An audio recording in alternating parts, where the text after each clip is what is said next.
Veniți toți credincioșii să preaslăvim pogorârea Sfântului Duh, Cel care din sânurile Tatălui a purces asupra apostolilor, acoperind ca și cu niște ape pământul de cunoștința lui Dumnezeu și învrednicind de harul cel de viață făcător al învierii și de slava cea de sus pe cei ce aleargă la El într-o curățire, sfințind și îndumnezeind pe cei ce strigă: Vino, Mângâietorule, Duhule Sfinte, și te sălășluiește întru noi.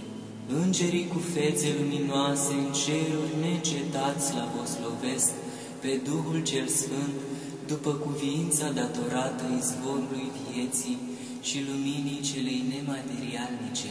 Dinpreună cu ei te preaslăvim și noi, Duhule necuprins cu mintea, pentru milele tale cele ascunse, și cu smerenie ne rugăm să fim adăpostiți sub adumbrirea ta cea fericită. Vino, lumină adevărată, duhovnicească bucurie, vino, nor purtător de rouă și negrăită frumusețe, vino și primește ca pe un miros de bună mireasmă duhovnicească lauda noastră. Vino și dă-ne nouă să ne împărtășim de bucuria purcederii tale. Vino și înveselește-ne cu belșugarea darurilor tale. Vino, veșnicule soare neapropiat, și întru noi îți fă locaș. Vino, Mângâietorule, Duhule Sfinte, și te sălășluiește întru noi.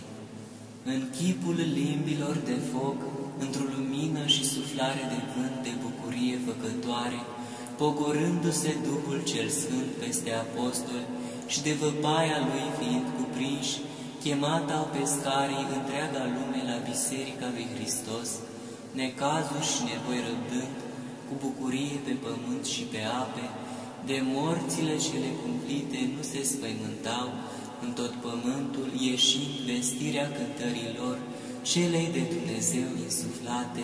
Aleluia! Potir de ploaie dătător, izvorător de foc, care pe muntele Sionului ai purces asupra apostolilor, ție cântare îți aducem, pe tine te binecuvântăm și îți mulțumim, Dumnezeule, Duhule Sfinte. Vino cela ce sfânt ești și biserica o păzești, vino și dă suflet și o inimă celor ce cred în tine. Vino și aprinde evlavia noastră cea rece și neroditoare. Vino și risipește negura credinței și a răutății, care se îndesește pe pământ. Vino și călăuzește pe toți pe drumul vieții celei drepte. Vino și ne povățuiește la tot adevărul. Vino, înțelepciune neajunsă, și cu judecățile cele de tine știute, mântuiește-ne. Vino, Mângâietorule, Duhule Sfinte, și te sălășluiește întru noi. O prea adâncă taină, Dumnezeule, Duhule necuprins cu mintea, care împreună cu Tatăl și cu Fiul toate le-ai zidit, Tu care ai împodobit cetele îngerilor de sus, într-un locașul luminii celei neapropiate, Tu ai chemat la ființă, cu strălucirea slavei, cetele de foc ale luminătorilor cerești, unind Tu trupul și sufletul într-o minunată alcătuire, zidit ai neamul omenesc, pentru aceasta toată suflarea Ta laudă și cântă Aleluia. Alfa și Omega, începutule și sfârșitule, Tu, veșnicule Duh, cu necuprinsa putere a purtării deasupra apelor și cu iubitoarea Ta îmbrățișare, ai adus pe toți și pe toate la viață. Din suflarea Ta cea de viață făcătoare a răsărit, din genunea cea fără de chip, frumusețea lumii celei întâi zidite, pentru care îți strigăm. Vino la noi, prea înțeleptule ziditor al lumii, vino cela ce ești mare în micuța floare, ca și în luminătorii cerului. Vino, velurime negrăită și frumusețe veșnică, Vino și luminează întunecata netocmire a sufletului meu. Vino și ne arată pe noi zidire nouă în Hristos. Vino, Mângâietorule, Duhule Sfinte, și te sălășluiește în noi.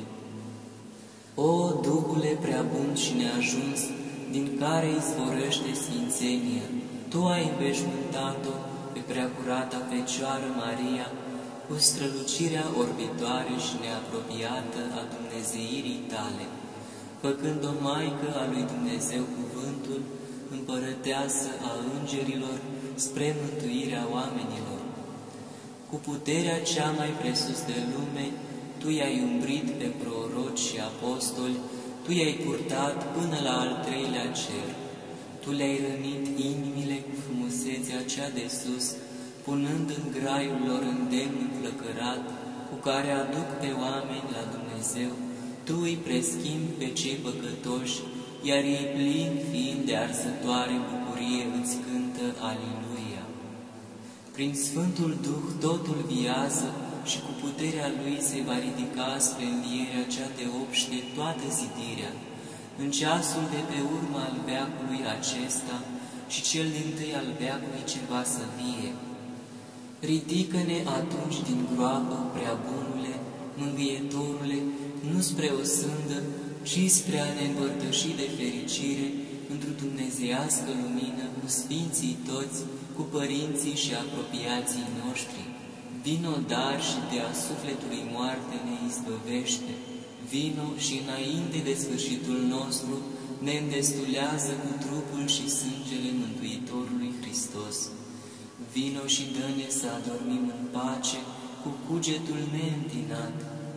Vino și luminoasă fă scularea noastră din somnul morții. Vino și ne împrednicește să privim cu bucurie la norii veșniciei. Vino și fă-ne fii ai nestricăciunii. Vino și luminează atunci ca un soare trupurile noastre cele fără de moarte. Vino, Mângâietorule, Duhule Sfinte, și te sălășluiește într noi. Auzind glasul Tău, dacă cineva însetează să vină la mine și să bea, rugăm-te, Fiule al lui Dumnezeu, astâmpără-ne setea de viață duhovnicească și dă-ne apa vieții. Revarsă asupra-ne unda harului Duhului Sfânt, Cel ce împreună cu Tine are izvor în Tatăl, ca să nu mai însetăm în veac toți cei ce cântăm cu umilință Aliluia. Nestricăciosule și neziditule, veșnicule prea înduratule Duh, apărătorule al celor drepți, curățitorule al păcătoșilor, slobozește-ne de orice întinăciune, ca strălucirea luminii harului Tău să nu se strice într noi cei care îți cântăm. Vino, prea bunule, și dă-ne umilință și izvoare de lacrimi. Vino și ne învață să ne închinăm Ție în Duh și în adevăr. Vino, prea înaltule adevăr, și lămurește îndoielile sărăcăcioasei noastre înțelegeri. Vino, viață neîmbătrânitoare, și ne primește din strâmtorarea veacului acesta pământesc. Vino, lumină veșnică, și se vor risipi toate nălucirile și spaimele.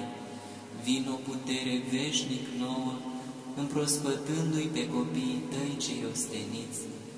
Vino, nemărginită bucurie, și uitate vor fi vremelicele întristări. Vino, Mângâietorule, Duhule Sfinte, și te sălășluiește într noi. Saltă, Fiică a luminii, Sionule, Sfântă Maică, împodobită, slăvită mireasă, cu cerurile împreună, strălucitoare biserică sobornicească a lui Hristos, asupra-ți odihnește Duhul cel Preasfânt, care tămăduiește neputințele, împlinește lipsurile, dăruiește viața celor morți și îi aduce la viața veșnică pe toți cei ce cu umilință și cu dreptate strigă Aliluia. În lume necazuri veți avea, a zis Mântuitorul, unde vom afla alinare și cine ne va mângâia? Tu, Duhule Mângâietor, însuți dezleagă întristarea noastră, mijlocește pentru noi cu suspinuri negrăite și ușurează inimile celor care te roagă. Vino, dulce răcoare a celor osteniți și împovărați, vino împreună, grăitorule, cu cei întemnițați și adăpostul celor prigoniți. Vino și miluiește pe cei slăbănoci de sărăcie și de foamete. Vino și tămăduiește patimile trupurilor și sufletelor noastre. Vino și cercetează pe toți cei care însetează de lumina Ta. Vino și alină întristarea noastră cu nădejdea veșnicei bucurii. Vino, Mângâietorule, Duhule Sfinte, și te sălășluiește întru noi. Celui care hulește împotriva Duhului Sfânt, nu-i se va ierta aceasta nici în veacul acesta, nici în cel viitor. A spus Domnul. Ascultând acest cuvânt străin, ne cutremurăm, ca nu cumva să fim judecați cu cei neascultători și cu luptătorii împotriva lui Dumnezeu. Nu lăsa, Duhule Sfinte, inima noastră să se plece spre cuvinte de vicleșug. Întoarce din schisme, eresuri și necredință pe toți cei rătăciți, iar pe întâi născuți ai bisericii Tale, învrednicește-i să cânte în vecii vecilor, Aliluia! Când s-a îndepărtat Duhul Sfânt de la Saul, atunci spaima și neliniștea l-au cuprins, iar întunericul deznădăjduirii l-au coborât în cele mai dedesubt. Așa mi s-a întâmplat și mie în ziua întristării și împietririi cugetului meu, căci m-am depărtat de la lumina Ta, ci dă-mi a Te chema necontenit ocrotirea sufletului meu, până ce lumina Ta mă va lumina pe mine, cel împuținat la suflet. Vino, dar și nu mă lepăda pentru cârtirea și nerăbdarea mea. Vino și potolește cumplita vijelie a tulburării și aprinderii. Vino și odihnește pe cei necăjiți de strâmtorile vieții. Vino și îmblânzește inima în ziua împietririi și a mâniei. Vino și surpă urzelile, tulburările și spaimele duhurilor întunericului.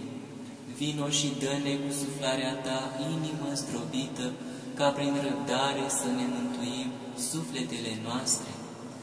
Vino, Mângâietorule, Duhule Sfinte, și te sălășluiește întru noi. Mântuiește-ne, Cerescule Părinte, săraci suntem, neputincioși și orbi și goi duhovnicește. Dăruiește-ne aurul Tău, cel curățit în foc, cu veșmânt alb acoperă rușinea noastră, vindecă ochii noștri cu balsamul Tău. Pogoară și vasele cele necurate ale sufletelor noastre, harul preasfântului Tău Duh, cel de viață făcător, învrednicindu-ne bucuriei celei de-a doua nașteri pe toți cei ce cântăm Aliluia.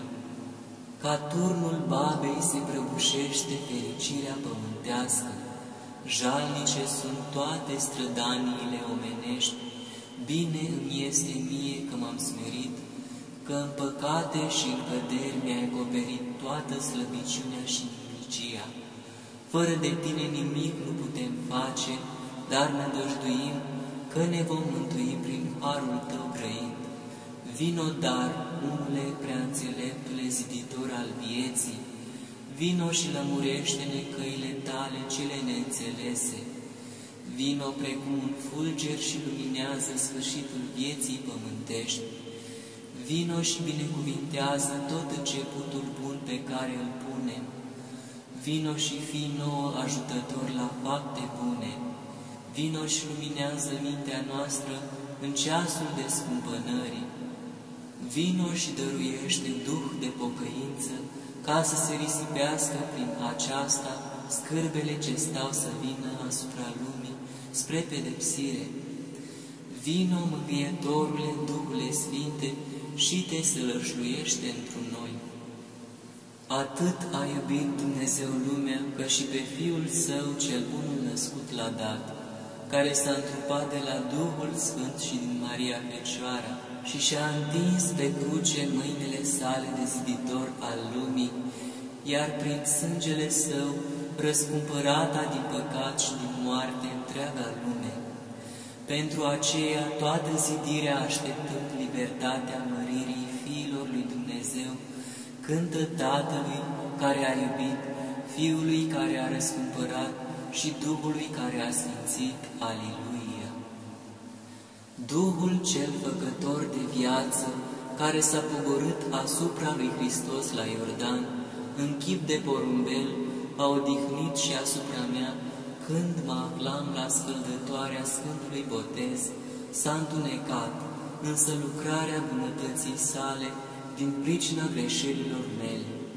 Pentru aceea, precum aștepta zorii drumețul rătăcit noaptea în pădure, așa și eu mă setez de razele tale, bunule, ca să nu pierd cu totul. Vino dar la cel pecetuit cu numele tău cel înfricoșat. Vino dar și ușurează cugetul chinuit și pârjolit fără cruțare. Vino și înnoiește într-un mine chipul tău cel ce s-a întunecat. Vino și risipește nălucirile cele născute din păcat. Vino și mă învață să împărtășesc durerile cele străine. Vino și pleacă-mă să iubesc întreaga ta zidire. Vino și dă-mi iarăși bucuria mântuirii tale. Vino, Mângâietorule, Duhule Sfinte, și te sălășluiește într noi. Duhul Sfânt naște a doua oară pe om spre viața veșnică. Duhul Sfânt însuflețește pe mucenici, sfințește preoții, încununează pe cei drepți, face din pâine și din vin însuși dumnezeescul trup și sânge al lui Hristos. O, adâncul bogăției și al înțelepciunii lui Dumnezeu! Dă-ne cununa darurilor tale, dragostea veșnică și atot iertătoare, care se întristează pentru păcătoși și vrea ca toți să fie mântuiți prin ea, ca niște fii ai luminii, pentru care strigăm Aliluia! Cine ne va despărți de dragostea lui Dumnezeu? Scârba sau strâmtoarea sau prigoana sau foamea sau boliciunea sau nevoia ori sabia? Dacă ne vom lipsi chiar de toate cele de pe pământ, avem moștenire nepieritoare în ceruri. Și dă-ne, Doamne, să te iubim, nu cu cuvântul sau cu limba, ci cu fapta nemincinoasă și cu nevoința întregii vieți. Vino atotputernicule Duh și ne sporește credința atot biruitoare. Vino și ne dă îndrăzneală în rugăciune. Vino și încălzește inimile, ca să nu se răcească dragostea noastră din pricina prea multor fără de legi. Vino și dă-ne să nu cădem în vreme de prigoană și de batjocorire a credinței. Vino și ne păzește de ispite peste puteri și de sminteri. Vino și înviază inimile noastre prin răurarea ta. Vino și tămăduiește-ne, sfințește-ne și ne ridică, bunule, cu harul tău. Vino, Mângâietorule, Duhule Sfinte, și te sălășluiește într noi.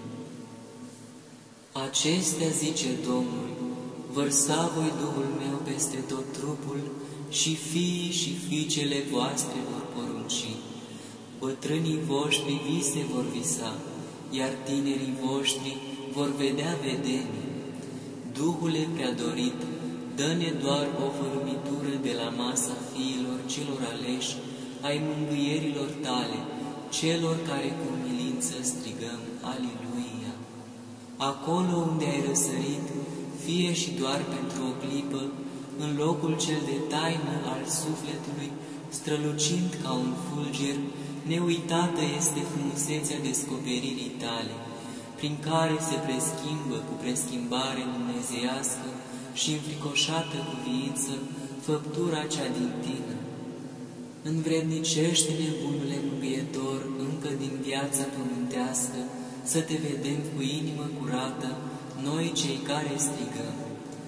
Vino, fulger dătător de lumina veșniciei, vino și luminează-ne cu strălucirea cea neînserată.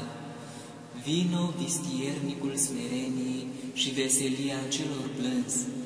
Vino, apă vie, răcorește-ne arșița patimilor. Vino, că de departe de tine nu aflăm liniște și tihnă. Vino, că împreună cu tine pretutindeni este împărăția cerurilor. Vino și întipărește-ne în suflet chipul tău cel ca de soare. Vino, mângâietorule, Duhule Sfinte, și te sălășluiește întru noi. Nesecat al Harului, cela ce ierți păcatele, Duhule Sfinte, primește rugăciunea noastră pentru întreaga lume, pentru cei credincioși și pentru cei necredincioși și pentru fiii neascultători. Întoarce-i la tine pe toți, adună-i în împărăția Sfintei Trăimi, ca să se rușineze de tine și cel din urmă vrăjmaș, moartea, iar lumea, renăscută din focul cel curățitor, să cânte cântarea cea nouă a nemuririi. Aliluia! Văd că Duhul, cetatea lui Dumnezeu, Ierusalimul ceresc, ca pe o mireasmă împodobită cu chip de soare în sărbătoare. Aud săltarea drepților la cina Domnului, aud glasurile îngerilor și pe prealuminatul nostru Domn Hristos între aleșii săi. Iar durerea, întristarea și suspinarea au pierit. Împărate Ceresc, Duhule Sfinte, învrednicește-ne prin înșeptita cunună a darurilor tale, să ne împărtășim în Domnul de bucuria veșnică, noi cei care strigăm. Vino, Bunule, și trezește în noi setea de viață de dincolo de mormânt. Vino și aprinde în inimile noastre dorirea vieții veacului celui adevărat. Vino și ne descoperă bucuria împărăției celei ce va să vină. Vino și dă-ne strălucirea ca zăpada a curăției. Vino și umple-ne cu strălucirea dumnezeirii. Vino și ia-ne la nunta mielului. Vino și ne învrednicește să împărățim în slava ta cea veșnică. Vino, mângâietorule, Duhule Sfinte, și te sălășluiește într-un nou.